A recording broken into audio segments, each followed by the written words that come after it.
Ang Sugatang Leon. Sa isang malayong lupain nakatira si Estelle. Nag-iisa, wala siyang masyadong naaalala sa kanyang magulang.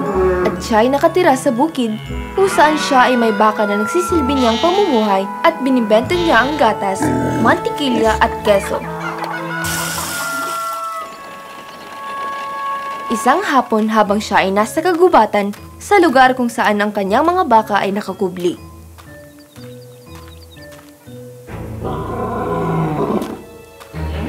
Hali kayo lahat dito. Wala akong naririnig na leon dito noon pa man. Dapat kaming umuwi kaagad. Sandali lang.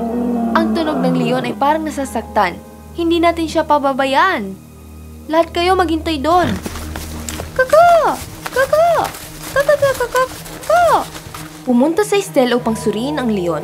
Natagpuan niya itong nakaupo at malungkot sa ilalim ng isang puno. Hay nako! Kawawa naman. Hayaan mong tanggalin ko yan para sa iyo, aking kaibigan. Ako'y isang katulong, hindi hapunan.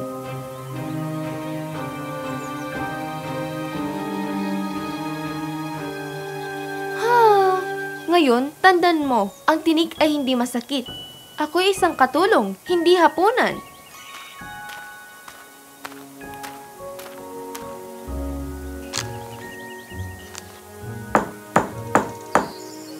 Huhugasin ko ang iyong sugat at sa mga halamang gamot na ito, magiging okay ka na.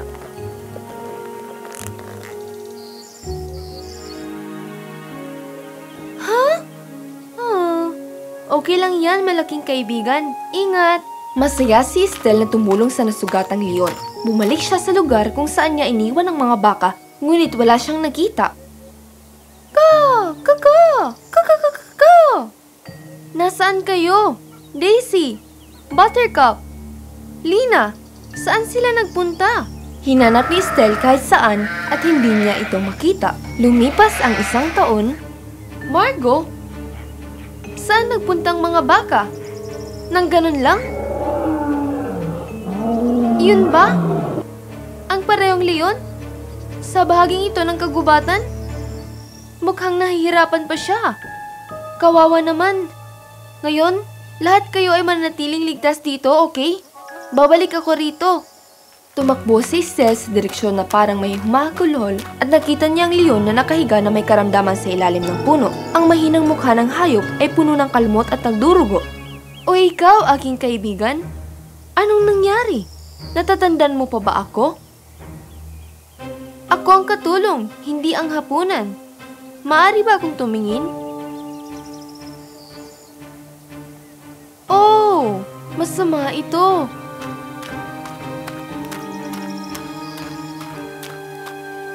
Tulad noong una, hinugasan ni Estelle ang mga sugat ng leon at linagyan ng pamahid. Ang hayop ay agad na nakapagpahinga sa sakit. Ngunit nang bumalik si Estelle, nasaan aking mga tupa? Margot! Halika dito! Philip! No! Tumingin si Estelle kahit saan, ngunit wala siyang makitang tanda sa lahat ng kanyang mga kambing at tupa. Sobra na ito! Hindi ako aalis dito hanggat hindi ko mahanap ang mga alaga kong hayop. Umuwi si Estelle at minakain ang mga manok at baboy. At agad na bumalik sa kagubatan upang magpalipas ng gabi para doon hanapin ang kanyang mahal na kambing at tupa. Umakyat siya sa iba't ibang mga puno upang tumingin sa paligid hanggang siya'y naabutan ng gabi at wala siyang nakita. Doon siya nagpahinga sa malaking puno ng oak para sa gabi.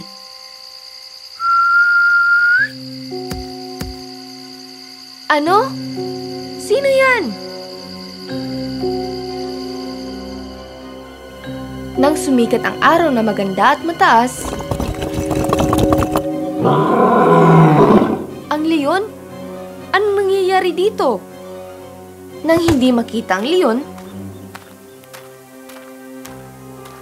tinapik niya ang bato at natagpuan ang kanyang sarili sa isang malapalasyong lugar.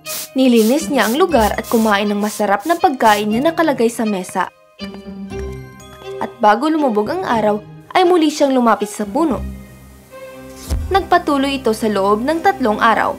Sa wakas, nagpasya si Estelle na oras na upang makakuha ng ilang mga sagot.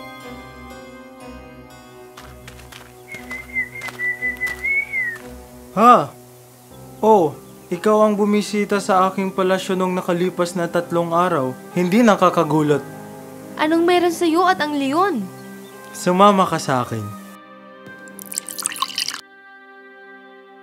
Ako si Prinsipe Ferechar mula sa isang karaang malayo. Tinalo ng tatay ko ang higanting ito at ako'y kanyang dinukot bilang ganti. Binigkas niya ang spell at nagiging leon ako sa araw at sa gabi nagbabalik anyo. Noong tinulungan mo ako, galit na galit ang higante, kaya't dinukot niya ang iyong mga hayop. Itinago niya sa kanyang longga sa itim na bundok. Ito ay makikita lamang sa araw at hindi ko kayang umakyat na isang leon. Pupunta ako doon.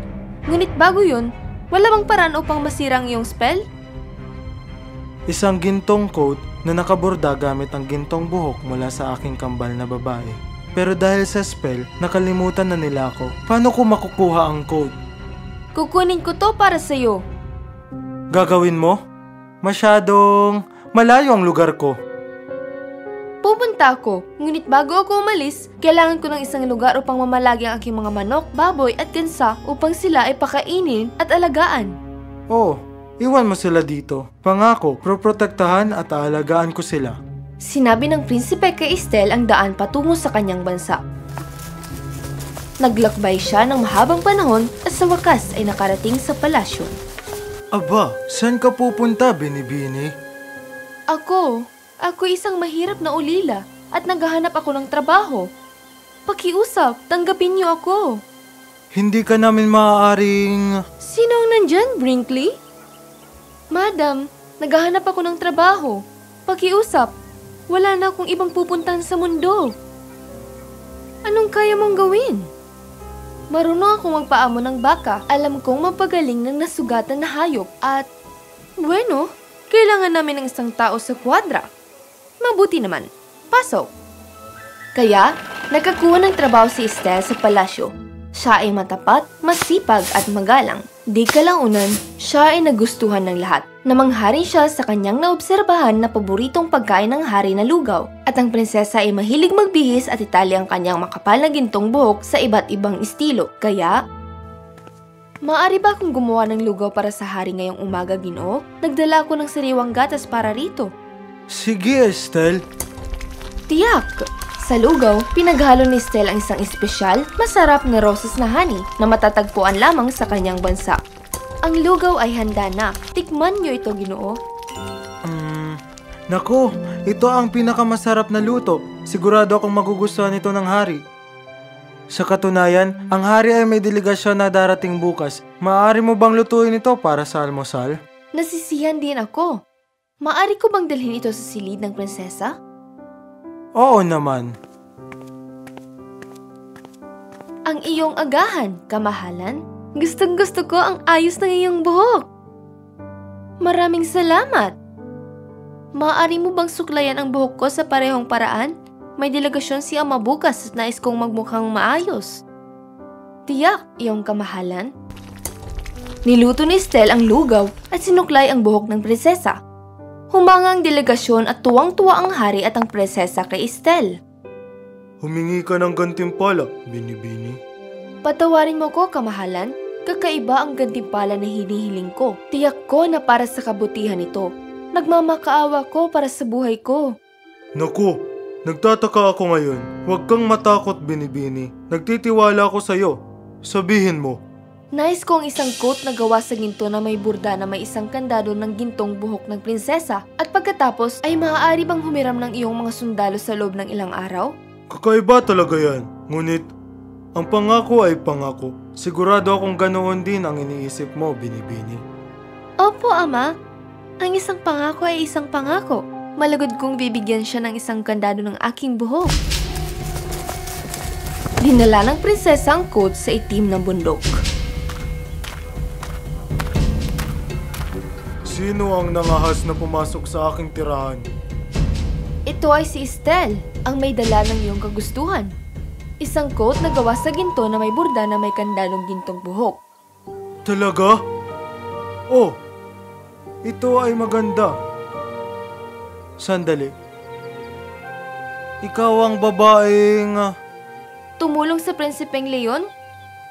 Oo, ngunit ngayon ang iyong kondisyon ay matutupad. Hindi ko nais na mapawi ang prinsipe sa kanyang sumpa. Alisin mo ang coat na yan. Kung gayon, marahil ay nais mong talunin muli kasama ang hari at ang kanyang hukbo. Sinusundan nila ako dito habang nagsasalita ako. Ngunit ang isang magnanakaw na katulad mo na nagnanakaw ng mga inosenteng baka at kambing at mga sanggol, tiyak na walang puso na lumalaban. Kaya ilabas mo ang prinsipe at ang mga alagang hayop ko. Ang duwag na higante ay tinanggal ang sumpa ng prinsipe at ibinilig din ang mga hayop ni Estelle. Salamat sa iyo, Estelle. Natutuwa akong makatulong. Ngayon, dapat na akong bumalik sa bukid. Baka pwedeng sabay nating alagaan ng mga hayop sa lugar ko? Sumakay sina Prinsipe at Estelle sa palasyo kung saan sa sandaling napansin siya ng hari, naalala niya na siya ay kanyang anak. Nagalak ang buong pamilya. Nanatili si Estelle sa kanila ng ilang sandali hanggang sa huli ay napagtanto niya na siya rin ay umiibig sa prinsipe at sila ay nagpagkasal at namuhay ng maligaya habang buhay.